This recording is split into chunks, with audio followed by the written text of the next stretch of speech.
Okay, next question here has to do with kids. Does the Bible say anything about how many kids one family is supposed to have? My question is in regards to certain family members having problems with a larger than normal family. They will make comments about things like money, time, quality of parenting, or whatever else.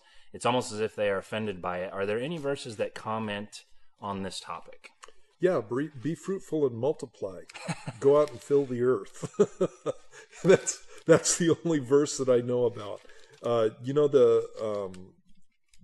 There is a verse in Thessalonians that talks about minding your own business. Let me find it here for you. This would be a good one for lots of Christians. This is a passage out of 1 Thessalonians chapter 4 in verse 11, and it said, well, I'll start in verse 10. We urge you, brethren, that you increase more and more, that you also aspire to lead a quiet life, to mind your own business, and to work with your own hands as we commanded you. And that word that's used for quiet life there literally means to be silent. So what God is saying is be silent and mind your own. He's saying shut up and mind your own business. Right. And so when I look at the whole family thing, especially the whole issue of large families, it's none of my business. It's none of my beeswax. And so I don't need to be talking to people about how big their families are.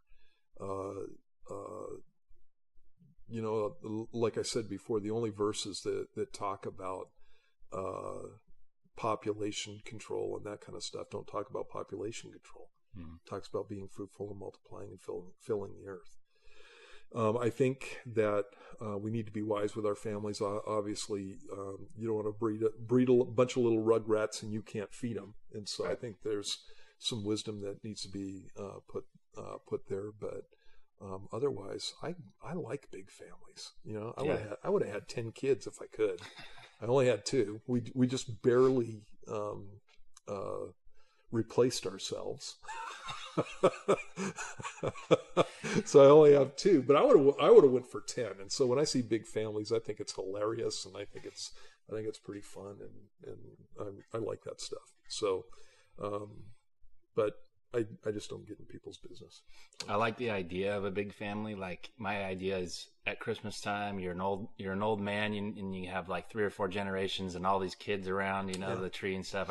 I really like that idea, and I'm 3 in now, and I'm going, that's a lot of work. So I don't know, maybe it's just an idea. I'll stick that one on the shelf or something. But I do like what you said though about the provision thing, because one of the things, and I don't know if this stems with it or not, but a lot of times people, I think, get offended by the idea because they're not thinking things through. But one of them is responsibility as a parent. If I can't afford to have 13 kids, right, I should be looking at this going, hey, maybe we should have some 5 or whatever. Right. You don't want to bring kids into the world and then make their life miserable. Yeah. You want it to be fun. But then on the other hand, when I'm providing for 13 kids, they don't all need an iPad and a cell phone and their own bedroom and that kind of thing either. Lots of people have lived in pretty humble circumstances and gotten along pretty well. Right. And so the whole time that I was growing up, I never had my own bedroom. I had a bedroom that I shared with my brother the whole time I was growing up. And so, that can be good. Yeah. That can be bad. Yeah. Depending on what your relationship's like with your brother. Sure. Yeah.